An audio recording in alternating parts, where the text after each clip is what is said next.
এর দায় কোরআন সুন্নাহর যারা অনুসারী তারার মাঝে যেমন কিছু অজ্ঞতার কারণে কিছু বাড়াবাড়ি আছে, কোরআন সুন্নাহর যারা অনুসারী নাই, বিভিন্ন মাযহাব বা তাকলিদর বিভিন্ন দলের মাঝে অনুসারী আছেন, তারার মাঝেও বাড়াবাড়ি আছে। সিলেট শহরও ইদানিং তো এই টপ ইস্যু হইল গিয়া যে কিছু বই আমরা যাতাইছে যে লামাঝাবিরা পালাবে কোথায়। অবশ্য আমরা মাঝহাবিরা পালাবে কোথায় বই লিখতাম না, আপনারা নিশ্চিত থাকা। তবে আমরা হইমু যে আমরা যেসব ভাইগুলো আছেন তারা ধৈর্য ধারণ করবা এবং যারা এই বইগুলা লেখছেন তারা লেখান যদি আমরা কোনো ভাইয়ে ওলা উগ্রভাবে লেখেন তাহলে কি অবস্থা হইব? সামাজিক বিশৃঙ্খলা সৃষ্টি হইব না? এখন আপনি লেখলা আল্লাহ মাঝহাবিরা পালাবে কোথায়, এখন আরেকজনে লেখলো মাঝহাবিরা পালাবে কোথায়। এলা বই আসেও একেবারে না নাই, মাঝহাবিদের গুপ্তধন, চার মাঝহাবের অন্তরালে, এরকম কঠোর দেওবন্দি আকিদা, এ ধরনের কঠোর বই হল আছে। আমরা এই বইগুলোর লগে একত্রতা পোষণ করি না, এই বইগুলোর বক্তব্যের সাথে আমরা একত্রতা পোষণ করি না। কিন্তু অপোজিট সাইডে তো অসংখ্য বই এই ধরনের আছে যে মাঝহাবিদেরকে, যারা মাযহাব মানে না তাদেরকে গুমরাহ পথভ্রষ্ট। সেদিন এক জায়গায় বইলাম দুই আলেমের লোকে, তারা ক্লিয়ারলি কই দিল যে আপনারা মাযহাব মানেন না, আপনারা গুমরাহ। তো এই ধরনের যখন ফতোয়া বাজি শুরু হইব তখন বিশৃঙ্খলা সৃষ্টি হইব। এবং আছে অনেক মানুষ আমি চিনি, আমি নিজে তারার লগে তর্ক করছি, মাযহাব মানা শিরিক, তে দেওবন্দিরা শিরকের লগে জড়িত, এরা মুশরিক, বেরলভীরা শিরকের লগে জড়িত, এরা মুশরিক। তো আমি তাদের জিজ্ঞাসা, তুমি কোন আলেমরে ফলো করো? কোন আলেমর বক্তব্য তোমার এটা? কোন আলেমরও রেফারেন্স দিতে পারে না, কোন আলেমর রেফারেন্স নাই। আছে কিছু এই কিতা আপনারা কইন যে ফেসবুক মুফতি, কিছু আছে এই অনলাইন মুফতি, কিছু মানে কিছু আওলা মুফতি সকল আছেন যারা বিভিন্ন মাদ্রাসা থেকে বিভিন্ন প্রতিষ্ঠান থেকে বার করে দিয়েছেন, ডিগ্রি কমপ্লিট করতে পারছেন না, আওলা মুফতি সকল আছেন, তারা ফতোয়া দিয়ে রাইতা। এত আপনি আমরা যে কথা খাওয়া আসলাম, রাসূল সাল্লাল্লাহু আলাইহি সাল্লামে কইছেন ৭৩ দল হইব, একটা মুক্তিপ্রাপ্ত হইব। ওই মুক্তিপ্রাপ্ত দলের নাম কইছেন না, বৈশিষ্ট্য কইছেন। এটা হইব আপনি আমার মাঝে ওই বৈশিষ্ট্যটা থাকতে হইব। আল্লাহ সুবহানাহু ওয়া তাআলা আমরা তৌফিক দান করুক, আমরা যেন এই বৈশিষ্ট্য অর্জন করতে পারি। যে আপনি যদি এই বৈশিষ্ট্য না থাকে আর আপনি যদি এই দাবি করেন, তাহলে দাবি করায় কোনো খাজে দিত না। দাবিয়ে খাজ দেয় না, তার প্রমাণ এই লগে রাসূল সাল্লাল্লাহু আলাইহি সাল্লামের লগে আসলা মানুষ। রাসূল সাল্লাল্লাহু আলাইহি সাল্লামে সামি আল্লাহু লিমান হামিদা কইলে তারা রব্বানা লাকাল হামদ কইতা, তারা নিজেদেরকে মুসলিম দাবি করতা।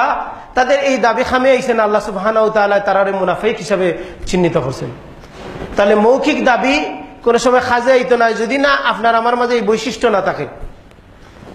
এটা দাবি করিয়া আমি সেই মুক্তিপ্রাপ্ত দল, সেই জান্নাতি দল, সেইটার মাঝে যাইতাম পারতাম না। আল্লাহ সুবহানাহু ওয়া তাআলা রাসূল সাল্লাল্লাহু আলাইহি সাল্লামের সঙ্গী সাথীর বৈশিষ্ট্যের কথা কইছেন। যে একটা বৈশিষ্ট্য আপনাদের স্মরণ করে দিতে আছে, সাহাবায়ে কেরামের তার বৈশিষ্ট্য কিতা আছে, প্রশংসা করছেন তারা সেই বৈশিষ্ট্য। তারা আছেন রুহামা বাইনাহুম, তারা এক অন্যের প্রতি অত্যন্ত আন্তরিক। আপনি আমি যদি কেউরে ফতোয়া দিয়া, কেউরে কথা দিয়া, কেউরে যদি ইসলাম থেকে বার করে দিই, তাহলে আমরা কোনো লাভ নাই। কিন্তু তারা যদি ক্লোজ আনতে পারি, তারা যদি খান্দাত আনতাম পারি, তারা যদি আমরা দিন বুঝাইতাম পারি, তারা যদি আমরা উগ্রতা পরিহার করিয়া আমরা যদি নরম ভাবে কোরআন সুন্নাহর দাওয়াত তার কাছে পৌঁছাইতাম পারি যুক্তিপূর্ণ ভাবে, তাহলে সেটাই হলো আমরা সফলতা। সম্মানিত উপস্থিতি, আল্লাহ সুবহানাহু ওয়া তাআলা আমরা এই হিকমতের সাথে দাওয়াত দেবার এবং ইলম অর্জন করিয়া দাওয়াত দেবার তৌফিক দান করুক। আমরা অনেকেই আছেন অনেক ভাইয়ের লগে পরিচয়, তারা দিন শিক্ষা করবার আগে দিনের প্রচারও লাগি যায়। তারা দিনের দাওয়াত দেওয়ার উসলুব, দাওয়াতের যে নীতি আছে, এই নীতি সম্পর্কে জ্ঞান না থাকার কারণে তাহলে অধিক গুরুত্বপূর্ণ বিষয়ে দাওয়াত না দিয়ে কম গুরুত্বপূর্ণ বিষয় নিয়ে দাওয়াত দেওয়া শুরু করুন। এবং কম গুরুত্বপূর্ণ বিষয়ে দাওয়াত দিলে দাওয়াতটা কিতা হয়, দাওয়াতটা জোরালো হয়, আকর্ষণীয় হয়। যেন আপনি রাফিয়াদের লিয়া দাওয়াত দিলা, আমিন বিল জাহের কইয়া দাওয়াত দিলা, তাহলে এই আপনি ফটফরি জনপ্রিয়তা পাইলিবা, এগুলো তর্ক হইব। কিন্তু আপনি যখন আকিদা লইয়া দাওয়াত দিবা, কারণ অধিক গুরুত্বপূর্ণ বিষয় লিয়া দাওয়াত দিতে হইব। মুহাম্মদ রাসূলুল্লাহ সাল্লাল্লাহু আলাইহি সাল্লাম যে সমাজে আসলা, এই সমাজে অনেক সমস্যা আছিল, নারীর অধিকার আছিল না, সামাজিকভাবে বিশৃঙ্খলা আছিল, মারামারি আছিল, তান কিন্তু এগুলোর লাগি দাওয়াত দিচ্ছেন নি? তাই যখন রসুল আইলা, রেসালতের দায়িত্ব লই আইলা, আইয়া আল্লাহ তাই 13 বছর একটাই দাওয়াত দিচ্ছেন, তাওহীদের দাওয়াত, একটাই দাওয়াত দিচ্ছেন লা ইলাহা ইল্লাল্লাহর দাওয়াত, একটাই দাওয়াত দিচ্ছেন মানুষের আকীদা পরিবর্তনের দাওয়াত, একটাই দাওয়াত দিচ্ছেন মানুষের চিন্তা চেতনার পরিবর্তনের দাওয়াত। মানুষের চিন্তা যখন চেঞ্জ হয়ে যাব, মানুষের যখন ব্রেইনও পরিবর্তন আইব, মানুষের আকীদা বিশ্বাসে যখন পরিবর্তন আইব, বাকিগুলা অটোমেটিকলি পরিবর্তন আইব। আপনার মাথা যখন, ব্রেইন যখন আউট হয়ে যায়, তখন আর শরীর স্বাস্থ্য সপ্তাহ বালা থাকলেও খামে হয় না। আর যদি স্বাস্থ্যের অন্য অঙ্গ দুর্বলতা থাকে, কিন্তু যদি ব্রেইন সচেত থাকে, তাহলে আপনার এটা দিয়া কাজ করা যায়। এটা অধিক গুরুত্বপূর্ণ বিষয় দিয়া দাওয়াত দিতে হইব। ফিকি মাসালার ইখতিলাফ, এটা মাতলে আরাম লাগে। ফিকি আপনি কইলা রাফে দেন হাদিস আছে, বুখারীতে কি দেখাইলা, এন কইলা না আমরা রাফে দেন না করার হাদিস আছে। তো এটা লইয়া মানে আকর্ষণীয় ভাবে এবং তর্ক করা যায়, অনেক বেশি মাথা যায়। কিন্তু এটা দিয়া মানুষের, একজন মানুষের যদি রাফে দেন করে, একজন মানুষের যদি আমিন বিল জাহের করে, একজন মানুষের রাসূল সাল্লাল্লাহু আলাইহি ওয়াসাল্লাম সালাত আদায় করলো, তার যদি ইমানও দুর্বলতা থাকে, তার যদি আকীদাত পরিবর্তন থাকে, দুর্বলতা থাকে, সে যদি খবর পূজারি হয়, সে যদি মাজার পূজারি হয়, সে যদি ফির পূজারি হয়, সে যদি ধর্মনিরপেক্ষতাবাদী হয়, সে যদি জাতীয়তাবাদী হয়, সে যদি গণতান্ত্রিক হয়, সে যদি জনগণই সকল ক্ষমতার উৎসাহে বিশ্বাস করে, তাহলে তার সালাত, তার সিয়াম, তার হজ, তার জাকাত কোন কাজে লাগবো? আমরা কিতা করি? আর আমরা অনেকেই এইগুলা সমস্যার লগে জড়িত। এইগুলা সম্পর্কে আমরা আকীদা বিশ্বাস ক্লিয়ার নাই, কনসেপ্ট ক্লিয়ার নাই। অনেক মানুষের আমি দেখছি এই ধরনের রাফে এদেন লইয়া আমিন বিল জাহের দিয়া নামাজ দিয়া কিতা করেন, কিন্তু তার দাড়ি নেই। আমার লাগে একটা ঘটনা আছে, এটা মসজিদ একজনে আমারে জিকার করে টুপির কথা কর, তাও ফকের টুপি আছিল, টুপি পিন্দিয়া সালাত আদায় করছি। টুপির বাদে জিজ্ঞার করলাম, ভাই আপনি কিতা কইছেন? আমি তো বুঝছি টুপি পিন্দিছি। তারপরে জিজ্ঞার করলাম, তাহলে একটু দাওয়াত দিবার লাগিয়া কইলাম যে ভাই আপনি কিতা কইসলা? কইলা যে আপনার মাথার টুপি আছিল না। তখন তাই ইশারা আমারে কইসলা, আমি তান ইশারা দিয়া কইলাম, মানে আপনার দাড়ি কই? তার টুপিরে গুরুত্ব দিরা যে আমার মাথার টুপি নাই, কিন্তু তার মুখে দাঁড়িয়ে নেই। অধিক গুরুত্বপূর্ণ বিষয় যে কোনটারে আপনি আগে প্রায়োরিটি বেসিসে দাওয়াত দিতে হইবে। রাসূল সাল্লাল্লাহু আলাইহি সাল্লামে বিভিন্ন ব্যক্তিরে আপনি দেখবা হাদিস যখন পড়বা, যে হাদিস পড়লে দেখবা একই প্রশ্ন কিন্তু আনসার 2-3টা। আপনার কাছে কনফিউশন লাগবে যে রাসূল সাল্লাল্লাহু আলাইহি সাল্লাম সবথেকে উত্তম আমল কিতা জিহাদ করা, সবথেকে উত্তম আমল কিতা আউয়াল ওয়াক্তে সালাত আদায় করা, সবথেকে উত্তম আমল কিতা যে পিতামাতার খেদমত করা।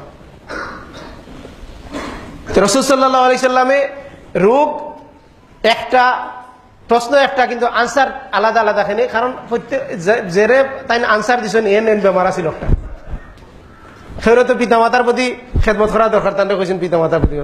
এখন জিহাদ যখন শুরু হয়েছে তখন কইছেন যে অনগিয়া কিতা করতে হবে। দেখছেন যে আউয়াল ওয়াক্তে সালাত আদায়ের দুর্বলতা আছে, এটা কইছেন আউয়াল ওয়াক্তে সালাত আদায় করা। এটা আপনি দেখতে হইব যে দাওয়াত যখন দিবা, দাওয়াতেও আপনি দেখতে হইব যে প্রায়োরিটি, জেরে দাওয়াত দিরা তার কাছে প্রায়োরিটি কোনটা। তার আকীদা বিশ্বাস যদি ঠিক থাকে, তাহলে তার সালাতের দিকে দাওয়াত দিবা। সম্মানিত উপস্থিতি, যে আমরা রে কোরআন সুন্নাহ মানতে হইব সেই যেইভাবে সাহাবায়ে কেরাম রাদিয়াল্লাহু আজমাইন তারা যেইভাবে মানছেন।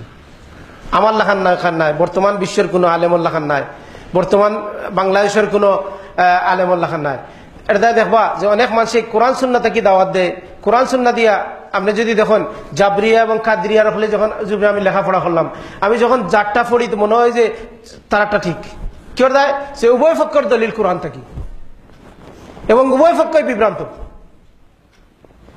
উভয় পক্ষই আহলে সুন্নাত আল জামাত থাকি বিভ্রান্ত, কিন্তু উভয় পক্ষের দলিল কোরআন সুন্নাহ থাকি, কোরআন থাকি ডাইরেক্ট কোরআনের আয়াত। কি দেয় কোরআন আয়াত কি হয়েছে তারা নিজল্লা খান করি বুঝছেন। এটা আমরা দেশে যারা অবশ্য আমরা মিডিয়া তারা নাম দিছে জঙ্গি, আমরা তারা কই জিহাদিস্ট বা তাকফিরি, যারা অন্যরে কাফির বইয়া ফতোয়া দেন, বা এক্সট্রিমিস্ট বা খারিজি আকিদার, যে তারা অন্যরে কাফির কইতে বলা পাইন, বা কবিরা গুনাহ করলে তারা কইন কাফির হয়ে গেছেন।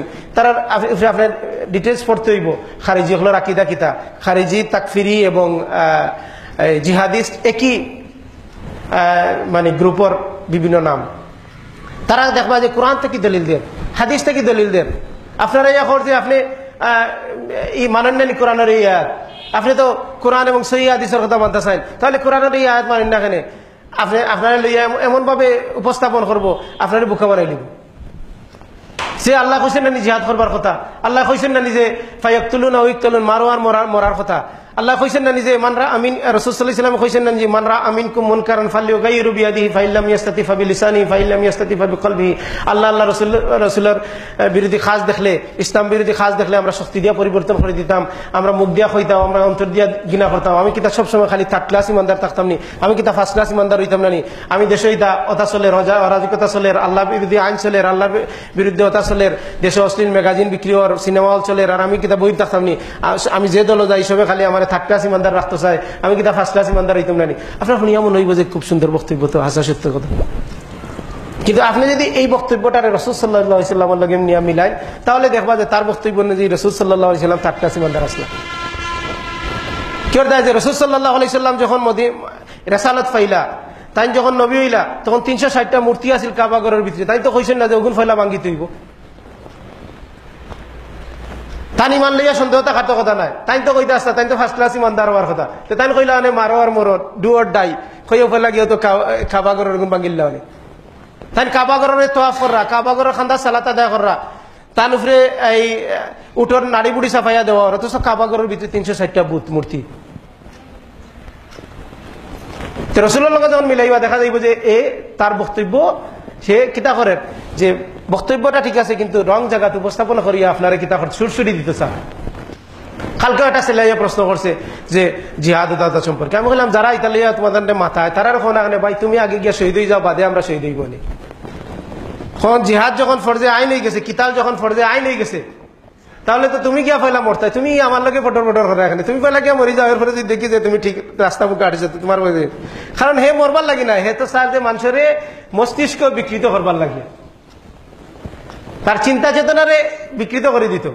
এবং কিছু ইয়াং ছেলেরা আছে, ইয়াংস্টাররা আছে, তারা তর্ক করতে বলা হয়, মানে হে যে দলিলা আদিল্লা দিয়ে আপনারা খাইল, আপনি তারা কই না যে তুমি আগে আমল করো, বাদে আমি আমল করবো। দেখো মানে আপনার খান্দাত বীরত নাই। তা আমার এই ধরনের একজনের বক্তব্য দিছিল, দিয়ে আমি কইলাম যে রাসূল সাল্লাল্লাহু আলাইহি সাল্লাম তো ফার্স্ট ক্লাস ইমানদার আছে না আপনার বক্তব্য অনুযায়ী। তখন চোখ বড় বড় করি আমার মুখে চায়, আমি বললাম তো যে সমাজে আসলা এই সমাজে তো এইগুলো আসিল, কিন্তু তাই তো এগুলোর বিরুদ্ধে ফয়লা লাগলা না, ফলে তাই আকিদা বিশ্বাস মানুষের চিন্তা চেতনার পরিবর্তন করতে চাইলা। এই চিন্তা চেতনার দাওয়াত দিলা 13 বছর দাওয়াত দিয়া তার লগে লড়াই না করিয়াও থাকতে পারলা না, খালি ও দাওয়াত দেওয়ার কারণে তাই থাকতে পারলা না। শিবে আবু তালিব বন্দী জীবন যাপন করতে হইলো, দারুল আরকামও বন্দী জীবন যাপন করতে হইলো, শেষে এই এলাকা থেকে সারিয়া বাগিয়া যাইতে হইলো। তাই তো তখন তার লগে নেতৃত্ব লইয়া মায়ের করতে চাইছেন না, তখন বরং তারারে কইছেন যে তুমি তাই যদি আরব এবং আজমের নেতৃত্ব চাও, তাহলে তুমি তাই লা ইলাহা ইল্লাল্লাহ গ্রহণ করো, অ্যাকসেপ্ট করো। তারা তো তান্ডে তখন নেতৃত্ব দিতে চাইছেন, তখন তান্ডে তারা যেটা চাইছেন তারা ওটা দিতে চাইছেন, কিন্তু তাই এটা নিছেন না। কেউ যায় যে এই তখন পরিবেশ তৈরি হয়েছে না, এটা নিয়ে কোনো লাভ নাই। আর এই মোহাম্মদ রাসূলুল্লাহ সাল্লাল্লাহু আলাইহি ওয়াসাল্লাম যখন মদিনাত গেলা, মদিনাত আগে সাহাবায়ে কেরাম একটা দাওয়াত দিয়ে একটা পরিবেশ তৈরি করছিলা, তখন রাসূল সাল্লাল্লাহু আলাইহি ওয়াসাল্লাম সেই পরিবেশে গিয়া তখন তারা যখন তার নেতৃত্ব দিল, তাই নেতৃত্ব নিলা, কারণ তখন নেতৃত্ব নিয়া এটা পরিচালনা করার মতো এবিলিটি, এই ধরনের পরিবেশ পরিস্থিতি আছে। আপনি তো কইতে পারেন আব্বাই কি করতে ডেইলি মাছ খাওয়াইন না, দেশি মাংস খাওয়াইন না, ঈদের সময় কাপড় দেন না, কিন্তু আব্বাই কিলা আনরা একজন আব্বাই জানেন, আব্বাই কিলা আনরা একটু আব্বাই জানেন। আজকে সরকার আপনি কইতে পারেন যে ইউনিয়নের চেয়ারম্যান ইদা করেন না, কেন আমার বাড়ির সামনে রাস্তা এখানে ফাঁকা করে দিন না, কেন ইউনিয়নের ফান্ড কিলা আছে, খান্তা কি আর কিলা যার ইউনিয়নের চেয়ারম্যানে বুঝাই। আপনি যেদিন আব্বা হইবা এদিন বুঝবা যে পয়সা কিলা, আর পয়সা কিলা ঈদের কাপড় দেওয়া লাগে, কিলা স্কুলের বেতনের পয়সা দেওয়া লাগে, কিলা এটা মেনটেন করা লাগে। সেদিন এই আসেন খর ওলা, আমি কইলাম যে যদি দলিল কিতা যে ওমাল্লাম ইয়াহকুম বিমা আনজালাল্লাহু ফাউলাইকা হুমুল কাফিরুন, সূরা মায়দার 44 নম্বর আয়াত, যে আল্লাহর বিধান দিয়ে যারা বিচার ফয়সালা করে না তারা কাফের। তা আমি কইলাম রাসূল সাল্লাল্লাহু আলাইহি ওয়াসাল্লামের যোগ্য একজন মানুষ আসলা, দুনিয়াত শাসন করছেন, তাই আল্লাহর বিধান দিয়া বিচার ফয়সালা করছেন না। রাসূল সাল্লাল্লাহু আলাইহি ওয়াসাল্লামে ওই ব্যক্তিরে লাগি দোয়া করছেন, গায়বানা জানাজা করছেন। তাহলে যদি তুমি আয়াত দিয়া কাফের সাব্যস্ত করো, তাহলে দেখেন তো কাফের আর জানাজা পড়িয়েছেন মুহাম্মদ সাল্লাল্লাহু আলাইহি ওয়াসাল্লাম। তাহলে বোঝা গেল এই আয়াতের বাদে যে আরো 2 আয়াত আছে, এই আয়াতেরও কিছু যে আল্লাহর বিধান দিয়ে যারা বিচার ফয়সালা করে না তারা কাফের, আল্লাহর বিধান দিয়ে যারা বিচার ফয়সালা করে না তারা হলো জালেম, আল্লাহর বিধান দিয়ে যারা বিচার ফয়সালা না করে তারা ফাসেক। যখন 3টা একই অপরাধ আর শাস্তি হলো 3টা, তাহলে বোঝা গেল যে ইনো কিছু গুমড়ো ফাঁক আছে। অপরাধ একটা, আল্লাহর বিধান দিয়ে বিচার ফয়সালা করে না, কিন্তু শাস্তি হলো 3টা, যে কেউ কাফের হইব, কেউ জালেম হইব, কেউ ফাসেক হইব। এর দায় যে এই জিনিসগুলোর বুঝতে হইব। সাহাবায়ে কেরাম হলে কিলা বুঝলা? আপনি যদি দেখেন যে ইসলামের ইতিহাসে প্রথম খারিজিরা যখন এই শাসকগণের বিরুদ্ধে এই অবস্থা তুললো, তখন সাহাবায়ে কেরাম হলে কইছেন যে এগুলো কুফর দুনা কুফর, এটা হলো বড় কুফরি না, এটা ছোট কুফরি। তো কুফরির মাঝে পার্থক্য আছে। বড় কুফরি করলে কাফের হইব, তারপরে নিচের লেভেলে রইলে জালেম হইব, তার নিচের লেভেলে রইলে ফাসিক হইব। এবং আল্লাহর বিধান দিয়া, আল্লাহর বিধান আল্লাহর দিন রে উফরে তুলবার লাগিয়া এই দায়িত্ব খালি শাসক হলেন নাই, যে অবস্থানে তখন তানো আছে। আপনি আপনার পরিবারের প্রধান, আপনারও কিছু রেসপন্সিবিলিটি আছে। আপনি আপনার সমাজের প্রধান, আপনার রেসপন্সিবিলিটি আছে। আপনি যে অবস্থানে থাকেন না কেন, কোরআন সুন্নাহর শিক্ষা, কোরআন সুন্নাহর নিজে আমল করতে হইব, তারপরে আপনার পরিবার, আপনার যে অবস্থানে থাকবে এই অবস্থানে এটা করতে হইব। সম্মানিত উপস্থিতি, আমরা যে কথা আসতাম যে সিরাতাল মুস্তাকিম লইয়া, হেদায়েত লইয়া মানুষ বিভিন্ন ভাগে বিভক্ত হয়েছে। এবং মুহাম্মদ রাসূলুল্লাহ আজকেও যারা খবর গিয়া পূজা করেন, যারা ফিরর গিয়া আঙ্গুল সুইয়া আঙ্গুল বাট্টি করিলার, তারা যারা এই মাজার পূজা করেন, যারা এই গাছ পূজা করেন, মাছ পূজা করেন, কচ্ছপ পূজা করেন, প্রত্যেকে নিজের দাবি করেন যে তারা হেদায়েতের উপরে আছে। এবং বাংলাদেশে যত ফির আছে সব ফির হলে দাবি করে যে আমার তরিকা তাইও আমি তোমার জান্নাতের ফতে নিয়ে ফুসে দিই। বাংলাদেশে যত দল আছে সব দলে ঘর আমার দল আইও, আমরা সব থেকে বলা ইসলাম বুঝি, আর আমরা কাছে ইসলামের সব থেকে বলা বুঝ আছে, আমরা বুঝেন যে চললে তুমি কি তাইবে। আর রাসূল সাল্লাল্লাহু আলাইহি ওয়াসাল্লাম 1400 বছর আগে হয়ে গেছেন যে আমার কাছে যে বুঝ আছে লগিয়া আমি আমার তরিকা এবং আমার সাহাবারা যে তরিকার উপরে আছেন সেই তরিকার উপরে যারা চলবো তারা জান্নাতে যাইব। এখন আপনি যে চিন্তা করুন আপনি খার পথে চলতা, আপনারা আমার হেদায়েত পাইতে হইলে আমরা প্রত্যেকটা ক্ষেত্রে দিনের ব্যাপারে দুনিয়ার ব্যাপারে লাগে হারাম, যদি হারামের কারণ যদি না থাকে তাহলে সব জিনিস হালাল। দুনিয়ার ব্যাপারে হারামের কারণ না থাকলে সব জিনিস হালাল। আর দিনের ব্যাপার যখন আইব এটা দেখতে হইব রাসূল সাল্লাল্লাহু আলাইহি ওয়াসাল্লাম এটা কিলা করছেন, সাহাবায়ে কেরাম হলে কিলা করছেন।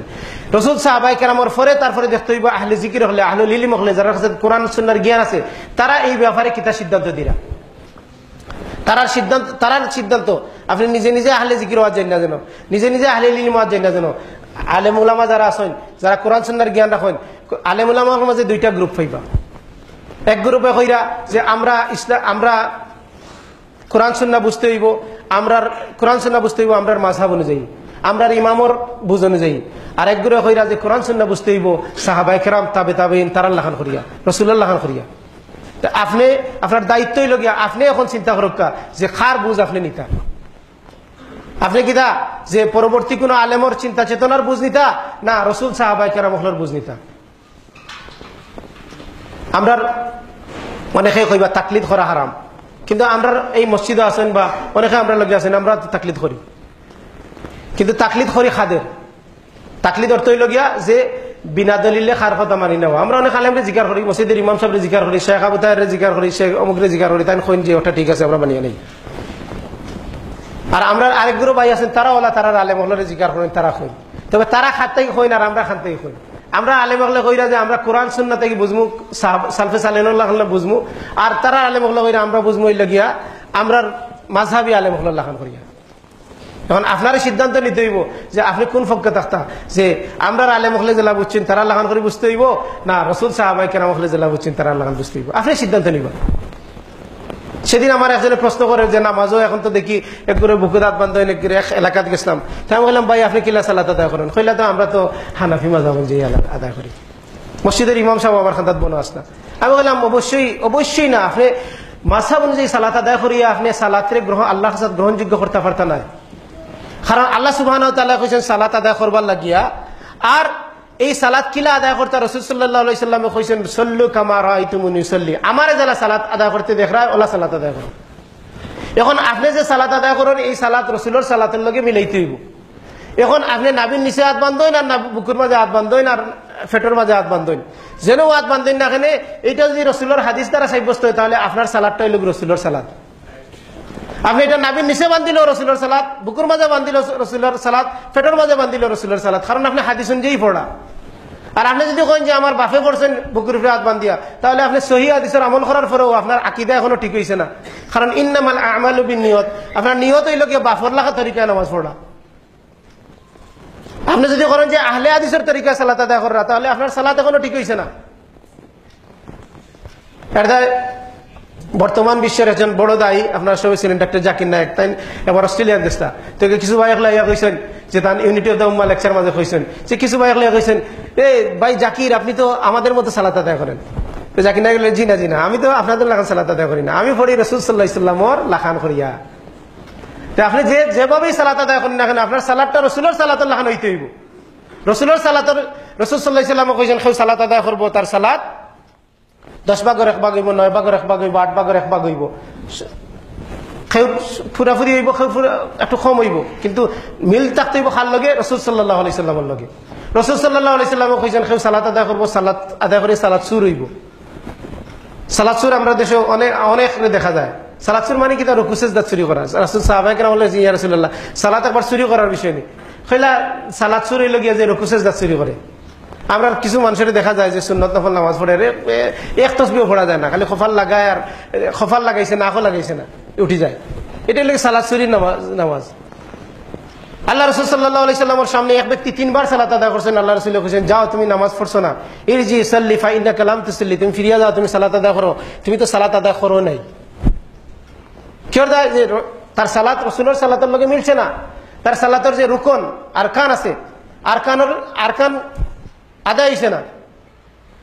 এতে আপনি যেভাবেই সালাত আদায় করেন না কেন, আপনার সালাত রসুলের তরিকায় হইতে হইব। রসুল সাল্লাল্লাহু আলাইহি ওয়াসাল্লামের তরিকায় হইলি, রসুল সাল্লাল্লাহু আলাইহি ওয়াসাল্লামের পদ্ধতি হইলে হয়তো এন খৈরা ও হাদিস সহি, এন খৈরা ও হাদিস সহি, এন খৈরা যে বুকুর উপরে হাত বান্ধার সহি, এন খৈরা নাবির নিচে হাত বান্ধার সহি, এন খৈরা ফেটো হাত বান্ধার সহি, এগুলো ইখতিলাফ আছে। কিন্তু যে এটা রসুলের তরিকা যদি হয় তাহলে আল্লাহ সুবহানাহু ওয়া তাআলার কাছে গ্রহণযোগ্য হইব। আর এটা যদি কইন আপনার বাপ দাদার, এটা যদি কইন আপনার মাযহাবর, এটা যদি কইন আপনার দলর, এটা যদি কইন আপনার আহলে হাদিসর, এটা যদি কইন আপনার সালাফি সালাত, এই সালাত আল্লাহ সুবহানাহু ওয়া তাআলার কাছে গ্রহণযোগ্য হইতো না। সালাত আদায় করতে হইব রাসূল সাল্লাল্লাহু আলাইহি ওয়াসাল্লাম লাখান, আপনি যেভাবেই পড়েন না কেন। এতে হইব আল্লাহ সুবহানাহু ওয়া তাআলা সূরা মুহাম্মদর 33 নম্বর আয়াতে আল্লাহ সুবহানাহু ওয়া তাআলা কইছেন, ইয়া আইয়ুহাল্লাযীনা আমানু আতিউল্লাহ ওয়া আতিউর রাসূল ওয়ালা তুবতিলু আমালাকুম। হে ঈমানদারগণ, তুমি তাই আল্লাহর আনুগত্য করো, রাসূলের আনুগত্য করো, আর তোমাদের আমল সমূহরে নষ্ট করিও না।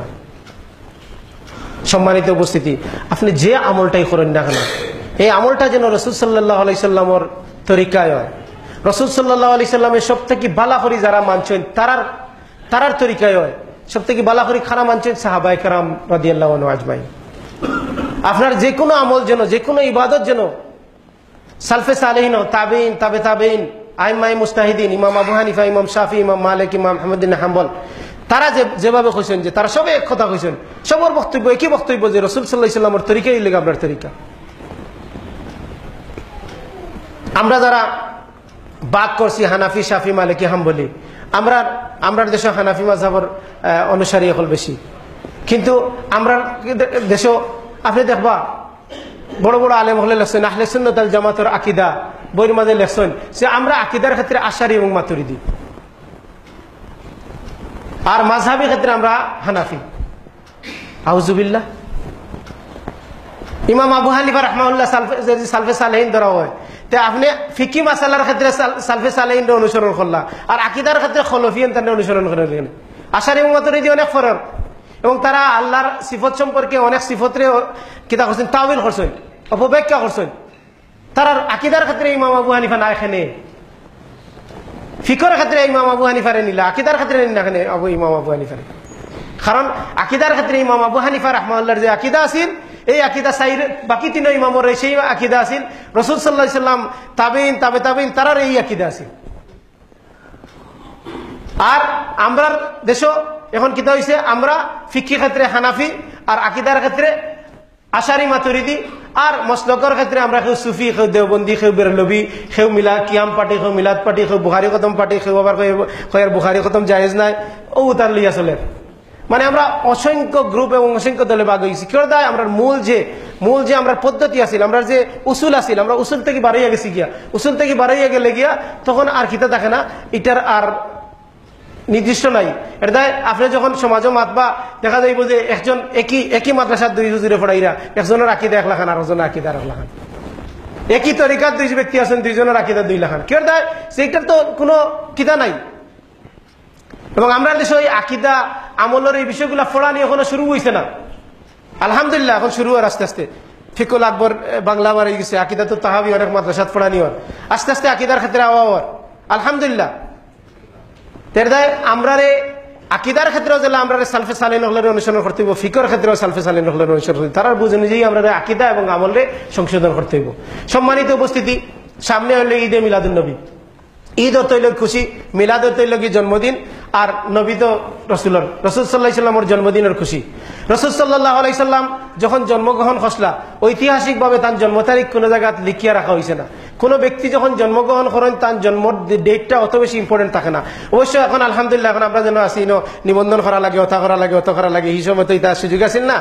তখন রসুল সাল্লাহ আলাইসাল্লামে যখন ইন্তেকাল করছেন যে 12ই রবিউল আউয়াল, 12ই রবিউল আউয়াল ইন্তেকাল করছেন, যে এটারে যদি আপনি 10ম হিজরির 12ই রবিউল আউয়াল রাসূল সাল্লাল্লাহু আলাইহি ওয়াসাল্লাম ইন্তেকাল করছেন, আপনি যদি এটা থেকে ফিরিয়া যায় রাসূল সাল্লাল্লাহু আলাইহি ওয়াসাল্লামের জন্ম তারিখ পর্যন্ত, তাহলে গেলে পাইবা যে তাই 9ই রবিউল আউয়াল সোমবার তার জন্ম হয়েছিল, যেটা বর্তমান বিশ্বের একটা বহুল আলোচিত একটা জীবনী গ্রন্থ হইল গিয়া রাহিকুল মাখতুমে গেলে আপনারা পাইবা যে রাসূল সাল্লাল্লাহু আলাইহি ওয়াসাল্লামের জন্ম 9ই রবিউল আউয়াল হয়েছিল।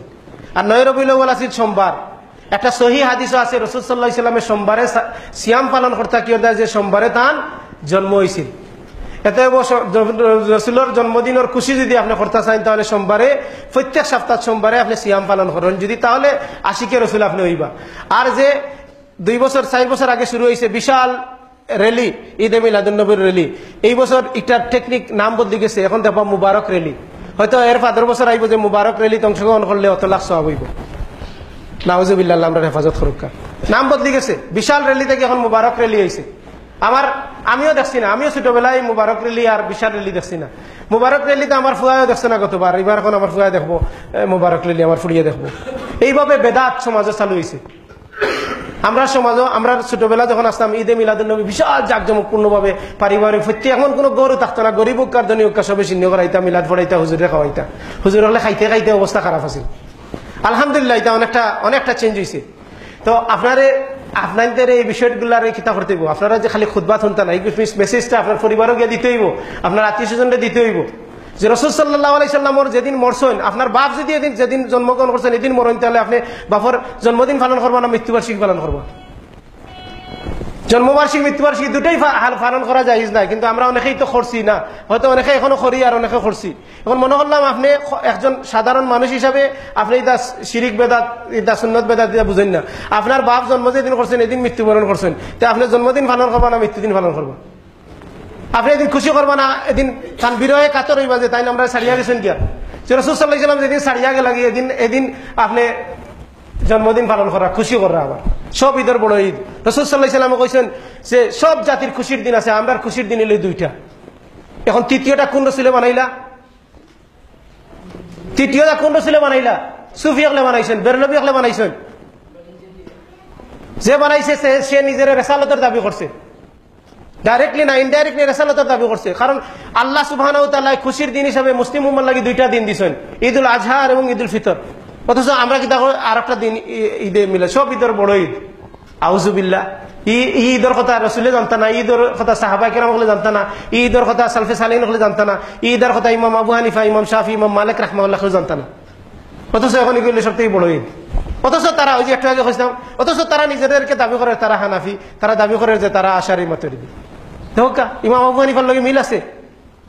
সম্মানিত উপস্থিতি, আমরা এই বিষয়গুলা সতর্ক হইতে হইব এবং আমরা নিজেরা এই বিষয়ে আরো স্টাডি করতে হইব, জানতে হইব এবং মানুষের জানাইতে হইব। এই মসজিদে যারা আইছেন প্রত্যেকে লাগি দায়ী। আপনি যেটা জানরা এটা চেক করবা এবং এটা যদি কোনো কনফিউশন থাকে এটা আপনি আলেম হলরে জিকার করিয়া কনফিউশন দূর করিয়া তারপরে এই মেসেজটা সমাজের কাছে ফুসিয়ে দিবা। কারণ আপনি আমি একলা খালি থাকলে হইতো নাই, একলা বুঝলে হইতো নাই, আমরা বুঝতে হইব এবং আমরা বুঝানির দায়িত্ব লইতে হইব। আল্লাহ সুবহানাহু ওয়া তাআলা আমরা সঠিকভাবে বুঝার তৌফিক দান করুক, আমরা যাতে সঠিকভাবে বুঝতাম পারি এবং সঠিকভাবে সেই মেসেজটা নিয়ে সমাজের কাছে পৌঁছাইতাম পারি, সেই তৌফিক আল্লাহ সুবহানাহু ওয়া তাআলা দান করুক। সুবহানাকাল্লাহুম্মা ওয়া বিহামদিকা আশহাদু আল্লা ইলাহা ইল্লা আনতা আস্তাগফিরুকা ওয়া আতুবু ইলাইক।